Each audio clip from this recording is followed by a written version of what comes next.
मंत्री महोदय प्रश्न के दूसरे खंड को देखें। प्रश्न के पहले खंड में है विभागीय लापरवाही एवं संवेदनहीनता के कारण 6 महीने तक बकाया रहता है, और दूसरे खंड के बारे में तो कुछ बोला ही नहीं। क्या है दूसरा खंड बताइए। दूसरा खंड है जो कि सरकार ससमय वेतन भुगतान की व्यवस्था कैसे और कब तक करना चाहती है। साथ ही सदन के अन्य सदस्य भी सहमत होंगे। साथ ही ससमय वेतन भुगतान नहीं होने की स्थिति में क्या सूद समेत वेतन भुगतान का विचार रखती है।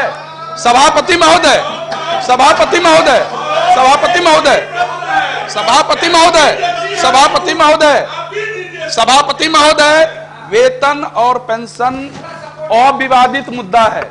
वेतन और पेंशन संवैधानिक व्यवस्था के अनुसार जिनको आप नियुक्त करते हैं उनको वेतन देते हैं, और प्रत्येक कार्य महीना जो है उसके दूसरे महीने में जो प्रथम सप्ताह है कोई नियत तिथि होनी चाहिए जिसमें वेतन खाते में चले जाए। मंत्री महोदय ने जो उत्तर पढ़ा, विभाग ने सही में माननीय सदस्य ने कहा जो कि विभाग ने लंबा चौड़ा उत्तर दे दिया, लेकिन विभागीय पदाधिकारी कितने चतुर हैं, उन्होंने दूसरे खंड का उत्तर कुछ दिया ही नहीं। मैं महोदय आपसे कहना चाहता हूं जो कि अगर वेतन और पेंशन जैसे मुद्दे अगर 6 महीने साल भर विलंब होते हैं तो आज देश के दो उच्च न्यायालयों ने, क्रमशः राजस्थान उच्च न्यायालय ने और हिमाचल प्रदेश उच्च न्यायालय ने यह फैसला दिया है, अगर वेतन ससमय नहीं मिलेगा तो सूद समेत वेतन का भुगतान करना पड़ेगा। चूंकि आपने नियुक्ति उसी एग्रीमेंट के साथ की थी, लेकिन यह व्यवहारिक मुद्दा है, सैद्धांतिक बातों को पढ़ दिया गया। केंद्र नहीं देती है, ये देती है, वो देती है।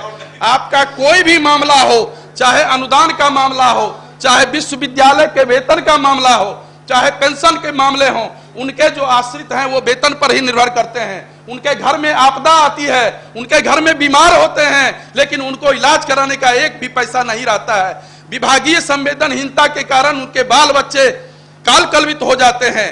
अतः सरकार या तो कारगर तकनीक अपनाए ताकि प्रत्येक महीने में नियत तिथि को सबका वेतन भुगतान हो जाए, माननीय मंत्री, नहीं तो सूद समेत वेतन भुगतान की व्यवस्था कीजिएगा।